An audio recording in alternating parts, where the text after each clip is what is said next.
మైరాన్ homes సిటీకి 4 పక్కల various projects అందిస్తోంది. మైరాన్ homes, prince of real estate. ప్రస్తుతం ప్రముఖ కొరియోగ్రఫర్ మీద వస్తున్న అలిగేషన్స్, ఆరోపణలు అండ్ ఇంకా కేసు కూడా ఫైల్ చేయడం జరిగింది. అవి నిజంగా అలిగేషన్సేనా, ఆరోపణలేనా? ఎంతవరకు ఆ కొరియోగ్రఫర్ తన దగ్గర వర్క్ చేస్తున్న డాన్సర్స్తో మిస్బిహేవ్ చేశారు, సెక్సువల్ హెరాస్మెంట్ అక్కడ జరిగింది, హెరాస్మెంట్ అనేది జరిగిందా లేదా, ఇవన్నీ కూడా ఇప్పుడంతా కూడా డిస్కస్ చేసుకుంటున్నారు. దానికి సంబంధించే ప్రెస్ మీట్ కూడా పెట్టడం జరిగింది. సో మనతో పాటు తమ్మారెడ్డి భరద్వాజ్ గారు ఉన్నారు, మాట్లాడతారు. సార్ నమస్తే. ప్రముఖ కొరియోగ్రఫర్ అంటే తన మీద ఇప్పుడు చేస్తున్న ఆరోపణలన్నీ కూడా తను ముందుగా ఒక మీడియా ఛానల్కి చెప్పడం, తద్వారా మీ దగ్గరికి రావడం, మీరు ఒక డెసిషన్ తీసుకొని ముందుకు తీసుకెళ్లేలాగా ఈ కేసుని ముందుకు తీసుకెళ్ళడం, అంటే ఏంటి మీరు ఎందుకు దీంట్లో ఇన్వాల్వ్? ఏం ఇన్వాల్వ్ అవటం లేదు. కమిటీ ఇక్కడ పాష్ కమిటీ ఉంది, పాష్ కమిటీ కంప్లైంట్ వచ్చింది తీసుకుంటున్నాం అంతే. ఇన్వాల్వ్ అవటం ఉంది, మా పర్సనల్గా ఏమైనా ఉంటుంది అక్కడ, దీంట్లో ఎవరికే ఉండదు కదా. కమిటీకి వచ్చింది, కమిటీకి వస్తే committee is taking care of that అంతే. బిఫోర్ తన కంప్లైంట్ చేయక ముందు కూడా ఎప్పటి నుంచో ఈ సెక్సువల్ హెరాస్మెంట్ అనేది జరుగుతుంది, లైంగికంగా వేధిస్తూ తను వాడుకున్నాడు అని చెప్పేసి అమ్మాయి చెప్పడం జరిగింది. బట్ ఎప్పుడు ఇంతకాలంగా తను బయటకు రాకుండా ఇప్పుడు బయటకు రావడానికి ఆ భయం పోయి కంప్లైంట్ చేయడానికి ప్రధానంగా కారణం ఏమైనా ఉండాలి? అంటే ఇప్పుడు మీరు ఇది అంటున్నారు, ఇంతకుముందు మీటూ కేసులు వచ్చినప్పుడు మీరు చూడండి, ఇప్పుడు 10 ఏళ్ల కింద జరిగినాయి హాలీవుడ్లో కానీ, బాంబేలో, టాలీవుడ్, బాలీవుడ్లో కానీ అన్ని చోట్ల అట్టగా అప్పుడు జరిగింది ఇప్పుడు జరిగిందని కూడా చెప్పారు. సో నేను అప్పుడు కూడా స్టేట్మెంట్ అంటాం తప్పు అని కూడా చెప్పాను. ఇదేంటంటే అప్పటి నుంచి ఇప్పుడు జరుగుతూ ఉంది ఈ కేసు. ఏంటంటే ఇప్పుడు వాళ్ళు చెప్పింది ఏంటంటే పలానా రోజు నుంచి ఈ రోజు వరకు నా మీద ఇలా జరుగుతుంది అంటున్నారు, కాబట్టి ఈ రోజు వరకు జరుగుతుంది కాబట్టి మనం మాట్లాడుతున్నాం. మొన్న జరిగింది అని ఉంటే మీరు అడిగినట్టు వేరే, మొన్న జరిగింది కాదు ఇది, ఇవాళ కూడా జరుగుతుంది అంటున్నారు కాబట్టి మాట్లాడుతున్నాం. ఇంతకాలం ధైర్యం చేసి బయటకు వచ్చి చెప్పకుండా ఇప్పుడు ధైర్యంగా బయటకు వచ్చి చెప్పడానికి కారణం ఏంటంటే, సార్ అంటారు కదా పిల్లిని తలుపేసి కూడా తిరగబడుతుందని. ఇప్పుడు తిరగబడింది, ఆ తిరుగుబాటు అప్పుడు రాదు కదా. పిల్లి అరుస్తూ ఉంటుంది కొడతా ఉంటే, ఒక్కోసారి తిరగబడి మీదకి వచ్చి పుల్లి కూడా పులి అయిపోతుంది కదా, అట్లా అయ్యి ఉండొచ్చు.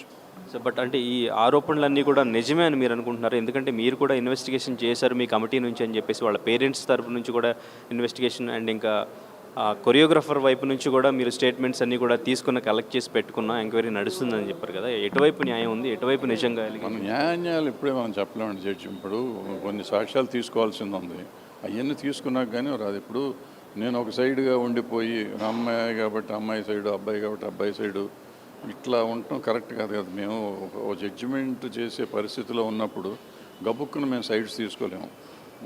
ఒక ప్రాబ్లీ 2-3 వీక్స్ 4 వీక్స్ అంత అవుతుంది.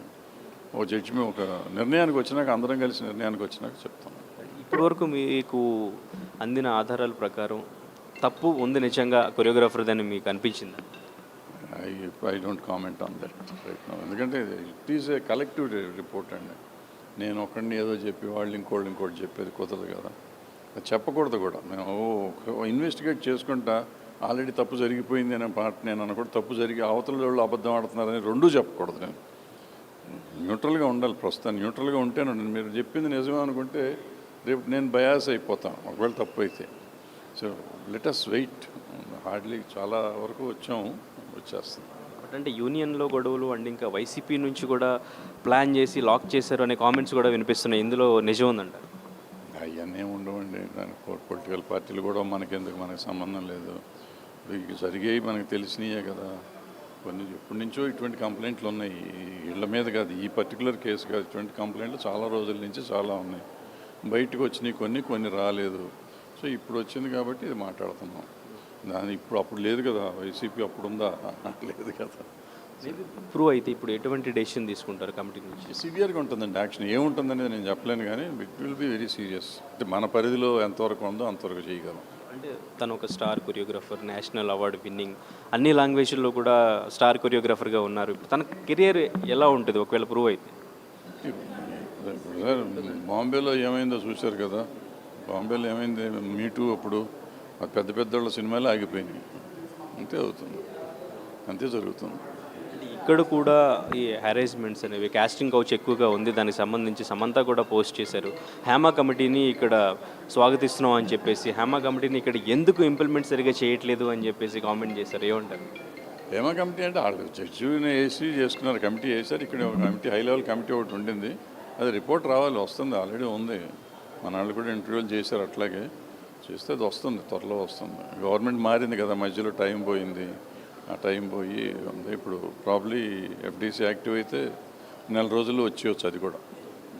బట్ అమ్మాయిలందరూ కూడా ఈ స్టార్డమ్ ఉన్న స్టార్స్ని, వాళ్ళ స్టార్డమ్ని, వాళ్ళ మనీని యూస్ చేసుకోవడానికి కొంతకాలం వాళ్ళ దగ్గర ఉండి తర్వాత బయటకు వచ్చిన తర్వాత ఇటువంటి ఎలిగేషన్స్ అన్నీ కూడా చేస్తూ ఉన్నారు అని చెప్పేసి కామెంట్స్ వినిపిస్తున్నాయి. ఎవరు ఇష్టం వచ్చిన కామెంట్ వాళ్ళు చేస్తారండి, ఉంది ఇప్పుడు అదే దాన్ని ఒక ఫాల్స్ కామెంట్, ఫాల్స్ అనేది దాన్ని అంటాం. తప్పుడు స్టేట్మెంట్ కూడా అవ్వచ్చు కదా, అటువంటి మీరు చెప్పింది తప్పుడు స్టేట్మెంట్ కింద అవుతుంది కదా. నాకు ఇష్టమైతే నేను ఒకటి చేస్తాను, ఇష్టం లేకపోతే ఇంకోటి చేస్తాను అనేది తప్పు అవుతుంది కదా. సో అదే అందుకే ఎంక్వైరీ చేసేది, మనం చేసేది. లేకపోతే ఎంక్వైరీ లేకుండా కంప్లైంట్ రాగానే యాక్షన్ తీసుకోవచ్చు కదా. బట్ మైనర్గా ఉన్నప్పటి నుంచే కొరియోగ్రాఫర్ దగ్గర తను వర్క్ చేయడం జరిగింది. అదే తెలుసుకోవాలి, అది దాంట్లో స్టేట్మెంట్లో వచ్చింది, కానీ చూడాలి. మరిన్ని వీడియోస్ కోసం ఛానల్ ని సబ్స్క్రైబ్ చేయండి, లేటెస్ట్ అప్డేట్స్ కోసం వాట్సాప్ ఛానల్ ని ఫాలో చేయండి అండ్ లింక్ డిస్క్రిప్షన్ లో ఉంది.